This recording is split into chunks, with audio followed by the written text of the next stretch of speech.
আসসালামু আলাইকুম। বুটস্ট্র্যাপ ভিডিওতে আজকে আমাদের 7 নম্বর ক্লাস। গত ভিডিওতে আমরা বুটস্ট্র্যাপের ফর্ম কন্ট্রোল নিয়ে দেখেছিলাম। আজকে আমরা সিলেক্ট বক্স দেখব। খুব সহজে আমরা কিভাবে একটা সিলেক্ট বক্স তৈরি করতে পারি। দেখেন, আমরা কিন্তু এর আগে সিলেক্ট বক্স তৈরি করেছি, বাট সেটা ছিল আমাদের র এইচটিএমএল এর। এখানে কিন্তু আমরা কোনো সিএসএস অ্যাপ্লাই করছি, সিএসএস দিয়ে কিন্তু আমরা ডিজাইন কিন্তু খুব ভালো একটা করতে পারি নাই, এবং আজকেও আমরা জানি এখানে খুব বেশি কিছু নাই।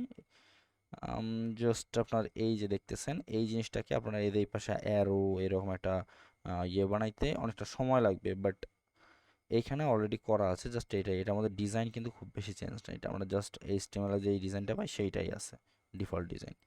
এটাকে চেঞ্জ করা যায়, বাট আপনি এইভাবে শুধু র সিএসএস দিয়ে করতে পারবেন না চেঞ্জ। এটার জন্য আপনার জাভাস্ক্রিপ্ট ইউজ করতে হবে সিলেক্ট বক্সের জন্য। সো আপনি এইভাবে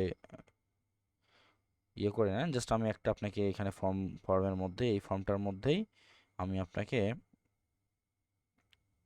দেখাবো যে কিভাবে করতে হয়। তো চলুন আমরা এখানে যাই। জাস্ট এইখানে আমরা অ্যাবাউট আছে না, অ্যাবাউটের আগে পেস্ট করে দিলাম ফর্ম কন্ট্রোল।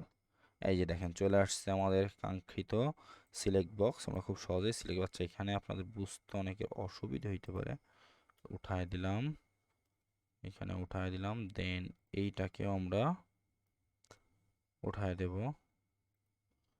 উঠায় দিচ্ছি, জাস্ট এখানে সিলেক্ট আর সাবমিট বাটনটা রাখছি, দেখতেই পাচ্ছেন।